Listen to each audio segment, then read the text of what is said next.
Hi hello నమస్తే welcome to plus TV. నేను Alankrita. Bigg Boss season 9 Rithu Chowdary వెళ్ళిన తర్వాత ధర్మ మహేష్ గారి వైఫ్ ఎవరైతే గౌతమి చౌదరి గారు ఉన్నారో చిన్న సీసీటీవీ ఫుటేజ్ రిలీజ్ చేసి నా దగ్గర ఇంకా వీడియోలు ఉన్నాయి, రీతు అలాంటిది ఇలాంటిది అని చాలా ఎలిగేషన్స్ చేయడం అయితే జరిగిందనమాట.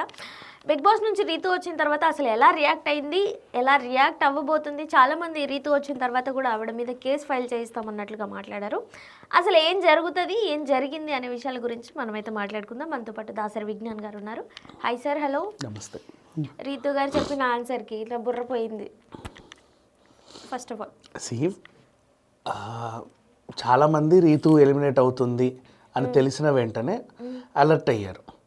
యాక్చువల్గా చెప్పాలంటే రీతుయే ఎలిమినేట్ అవుతుంది అని ముందే తెలిస్తే బయట వీళ్ళు ఇదే ప్రశ్నను పట్టుకొని ఉంటారు అని కూడా బిగ్ బాస్ టీం భావించిందేమో, మేబీ ఊహించి ఉండొచ్చు బిఫోర్. అందుకని అప్పటి వరకు సుమన్ శెట్టే ఎలిమినేట్ అని అందరూ అనుకున్నారు. సడన్గా రీతు ఇక అప్పుడే గబగబ శివాజీతో అక్కడ అది పూర్తి చేసుకోవాలి. ఎలిమినేట్ అయిన తర్వాత ఎలిమినేషన్ ఊరేగింపు ఉంటుంది కదా మనకి, ఓపెన్ టాప్ కార్లో ఇట్లా ఇంటికి వెళ్ళాలి. అది చెయ్యొద్దు, రూల్ అది. జైలుకి వెళ్ళిన తర్వాత కూడా కంటెస్టెంట్ రూల్ వచ్చింది, ఇంకా అక్కడ ఇట్లాంటి వేషాలు ఇంక వేయొద్దు యాక్చువల్గా. సో ఎలిమినేషన్ ఊరేగింపు అనే అది కట్ చేశారు. కావాలంటే ఆ కాలనీ దగ్గర నుంచి వాళ్ళ ఇంటి దాకా ఊరేగించుకోవచ్చు, మీ ఇష్టం. అంటే మీ కాలనీ మీ చేతుల్లో ఉంటే ఆ లోకల్ పోలీసులో పర్మిషన్ తీసుకొని రాగానే వీళ్ళందరి చేత రెస్టారెంట్కి వెళ్ళి బిర్యానీ తినేసింది. ఇంకా ఏం అర్థం కావట్లేదు, గందరగోళం. రీతు రీతు రీతు అని అందరూ చుట్టుపక్కల వస్తూ ఉంటారు. ఇక అందులో ఒక క్వశ్చన్ ఎదురవుతుంది, ఖచ్చితంగా ఎదురవుతుంది, అందరికీ ఉంటుంది కదా తెలుసుకోవాలి ఏం చెప్పుద్దో అని. ఇట్లా నువ్వు లోపల ఉన్నప్పుడు ఇలా ఇలా జరిగింది, దీని గురించి మీ రియాక్షన్ ఏంటి అని అడిగారు. ఆమెకి ఏం జరిగింది ఇంకా తెలియదు. ఇంకా ఆమె ఫోన్ ఆమె చేతికి రాలా. ఫోన్ వస్తే ఓ నలుగురితో మాట్లాడి ఓ రోజు కనీసం పడుకోనన్నా లేవాలి కదమ్మా. బయటికి వచ్చిన వెంటనే మీద పడి రక్కేస్తే ఎప్పుడు వస్తావా నువ్వు, ఇప్పుడు పోతే మళ్ళీ దొరకవా. క్యూరియాసిటీగా కూడా ఏం లేదు సార్ ఈవిడ చేసిన వ్యాఖ్యలు. అదే టైం మూమెంట్ అయితే ఎక్కువ ఉండేది, ఆ టైం మూమెంట్ ఎక్కువ ఉండేది. మర్చిపోయారు కూడా ఆ విషయాన్ని. మర్చిపోయారు అంటే ఏంటంటే యాక్చువల్గా ఏం జరిగింది చూడు, కరెక్ట్ సిచ్యువేషన్స్. ఆమె లోపలికి వెళ్ళిన తర్వాత వీళ్ళిద్దరు రచ్చకెక్కి ఆమె మీద ఎలిగేషన్ పాస్ అయింది, అవునా. అందరూ మర్చిపోయారనే టైంకి లాస్ట్ వీక్ ఆయన ఒక కత్తిరింపు చేసుకున్నాడు అమీర్పేటలో. 2 రోజుల తర్వాత ఏమో ఒక కత్తిరింపు చేసింది. తర్వాత ఉప్పల్ బాలు వీళ్ళందరూ వచ్చి ఓ హడావిడి. ఈ రోజు దాకా అది కొనసాగుతుంటే సడన్గా ఈమె బయటకు వచ్చింది. సో అడుగుతారు ఖచ్చితంగా, అంటే అందరికి మళ్ళీ గుర్తు చేసినట్టు అయింది కదా వాళ్ళిద్దరు హడావిడి చేయడం వల్ల. ఈమె అనుకోకుండా బయటికి రావడం. ఏం జరిగిందో తెలియదు రీతుకి. ఫస్ట్ ఆఫ్ ఆల్ అదంతా ఆ న్యూస్ చూసి ఓహో ఇంత దుమారం జరిగిందా, ఇన్ని లైవ్లు అయ్యాయా, అందరు ఇంతగా వేసారా అని ఆవిడకి తెలిసి రియలైజ్ అయిన తర్వాత ఒకసారి ధర్మమహేష్తో మాట్లాడుతుంది. ఏం జరిగింది చెప్పి, ఏం లేదండి ఇట్లా మా ఆవిడ ఏదో ఎలిగేషన్ పాస్ చేసింది, ఎవరేం పట్టించుకోలేదు, నువ్వేం టెన్షన్ తీసుకోకనే ఆయన చెప్తాడు. ఎందుకంటే ఆయన కూడా ఖండించలేదు కదా ఫస్ట్ ఆఫ్ ఆల్ అది అక్కడ. అండ్ ఈమె తరఫున ఎవరు బయటికి రాలా, అసలు రీతు అలాంటిది కాదు, ఎందుకు వెళ్ళిందో తెలుసు అని ఈమె ఒక్కతే చెప్పాలి సమాధానం. ఈమెతో లాస్ట్ టైం అబ్బాయి ఆయన రియల్ ఎస్టేట్ ఆయనతో పెళ్ళి చేసుకొని విడిపోయామని చెప్పారు కదా, ఆయన్ని అడిగితే ఆయన కూడా మేము విడిపోయామండి, తర్వాత ఆయన లైఫ్లో ఆమె బాగానే ఉంది, మాకు సంబంధం లేదు, బాగుండాలని కోరుకుంటున్నాను అన్నట్టు ఆయన ఉన్నాడు. ఇప్పుడు ఈమె సమాధానం చెప్పాలంటే కనీసం ఊపిరి పీల్చుకోవాలి. నువ్వు హడావిడిగా బయటకు సఫోకేషన్, ఆ సఫోకేషన్లో శివాజీ ఇంటర్వ్యూ, అదే సఫోకేషన్లో బయటికి వస్తే మీ ఆప్తులు మిత్రులు నీ చుట్టాలు శ్రేయోభిలాషులు అందరూ వస్తారు, అభిమానులు, ఓకేనా. దాంతోపాటు కడుపు నిండా దానికి ఎక్కడైనా భోజనం చేద్దామని భోజనం. ఒక్క రాత్రన పడుకొని లేచిన తర్వాత ఫ్రెష్గా పళ్ళు దోముకొని కాఫీ తాగి కూర్చుంటే నీకు అప్పుడు అవన్నీ అర్థమవుతాడు, ఓహో ఇలా జరిగిందా అని. షీ విల్ రియాక్ట్ అంతే. వీళ్ళకు ఉంటుందిలే క్యూరియాసిటీ, బయటికి రాగానే మీద పడి రక్కేస్తే ఆ ఆవేశంలో ఏమైనా చెప్పుద్దేమో అని. అంత అంటే అసలు ఇంకా ఆమెకే ఒక షాక్, నాకు ఉండాలని ఉంది బిగ్ బాస్ ప్లీజ్ నన్ను ఎందుకు పంపిస్తున్నావు అని ఏడ్చింది, అవునా. నాకు ఉండాలని ఉంది. నాగార్జున గారితో కూడా సరే డైజెస్ట్ చేసుకుంది నేను వెళ్ళిపోతున్నాను అని చెప్పేసి. ఆ ఫీలింగ్లో కొంచెం రెస్ట్ ఇవ్వాలి, ఒక 24 గంటలన్నా ఆగాలి.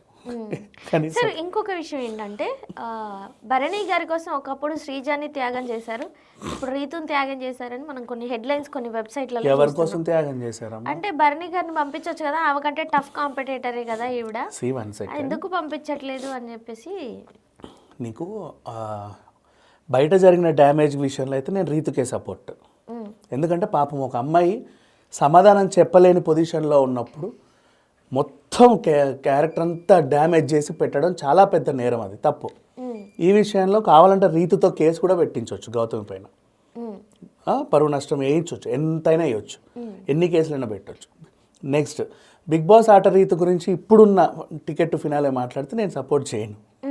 ఎందుకు అంటే టికెట్ టు ఫినాలే అంటేనే దాని అర్థం టాప్ 5లో మీరు ఎవరెవరు ఉండాలనుకుంటున్నారో గట్టిగా ఆడండి అని. ఇప్పుడు నువ్వు అన్న భరణి హెల్త్ ఇష్యూస్ ఉన్నాయి, ఎంత బాగా ఆడాడు టాస్క్లో, ఆడుతున్నాడు. నెక్స్ట్ సుమన్ శెట్టి ఎంత బాగా ఆడాడు చెప్పు ఆ వీక్ అంతా, అన్ని గేమ్స్. ఒక్క గేమ్ అన్నా అంటే ఈవిడ మంచి ఫైటరు. అదే చెప్తాయి. రీతు ఆట గురించి మాట్లాడితే ఫస్ట్ నీ మీద నీకు కాన్ఫిడెన్స్ లేదు, వాడు చూసుకుంటాడులే ఏ టాస్క్ వచ్చినా అని చెప్పి సగం భారం ఒకటి మీద వేసావు. వాడి టికెట్ టు ఫినాలే ఆడాలి, నిన్ను కూడా టికెట్ టు ఫినాలేకి లాక్కు రావాలి. వాడెంత కష్టపడాలి అంటే వాడికి డబుల్ డ్యూటీ, వాడిని కాపాడుకుంటూ నిన్ను కూడా కాపాడాలి. నువ్వు సగం భారం అటు వేసావు. పోనీ మిగతా సగం అన్న ఆడియన్స్ని మెప్పించావా అంటే వద్దు, అందరు నన్నెందుకు టార్గెట్ చేస్తున్నావు, నన్నెందుకు టార్గెట్ ఏడుస్తున్నావు, ప్లీజ్ నా జోలికి రాకండి. అట్లా కాదు, వస్తే రా, నేను ఎదుర్కొంటా అన్నట్టు ఉండాలి నీ స్పిరిట్. ఏమో నాకు ఎప్పుడైనా టఫ్గా ఆర్గ్యుమెంట్ చేసినట్టే ఎక్కడ టఫ్ మా కనీసం ఇటుకలదైనా సరే ఎందుకు అందరు బాల్స్ నన్నే టార్గెట్ చేస్తారు, ఏడ్చావా మరి ఎందుకు అవి ఉండొద్దు. ఇప్పుడు ఆ పిల్లోడు ఆ సోల్జర్ ఎలా కాపాడుకున్నాడు, ఎన్ని బాల్స్ వేసినా, ఇమాన్యుల్ ఎలా కాపాడుకున్నాడు, అట్లా ఉండాలి. స్పిరిట్ బాగుండాలి, ఆడాలి లాస్ట్ వరకు. నువ్వు ఓడిపోయినా నష్టం లేదు, ఆడు. అంతేగాని ఏడుపుడు పెడబొబ్బాలు ఎవరెవరే చూసుకోరా, చూడు వాడెందుకు చూడాలి, నువ్వు కాపాడుకోలేవా నీ టవర్ని? అంతే. అట్లా అంటే ఒకరి మీద డిపెండ్ అయ్యావు నువ్వు. ఆ మెంటాలిటీ టికెట్ టు ఫినాలేకి పనికిరాదు. గత టాస్కుల్లో నువ్వు ఆడొచ్చు, నీ లగ్జరీ బడ్జెట్ టాస్కో లేకపోతే క్యాప్టెన్సీ టాస్కో నువ్వు పర్లా, you can ask anybody's help. Ticket to finale అంటే టాప్ 5 ఇన్ని దాటుకొని వచ్చావు నువ్వు. అన్ని దాటుకొని వచ్చినప్పుడు నీ మీద నీకు ఇప్పుడు సంజనకు తన మీద ఎంత కాన్ఫిడెంట్ ఉంది, అలా ఉండాలి, గట్టిగా నిలబడాలి. అందుకే లేకపోవడం వల్లే ఎలిమినేట్ అయిందండి. అంతే, లాస్ట్ మినిట్లో గ్రాఫ్. విన్నర్ ఎవరవుతారు అనుకుంటున్నారు? నాకు ఇప్పటికీ కూడా 6th సెన్స్ కొడుతూ ఉంది ఏదో రకంగా సంజననే విన్నర్ అవుతుంది అని.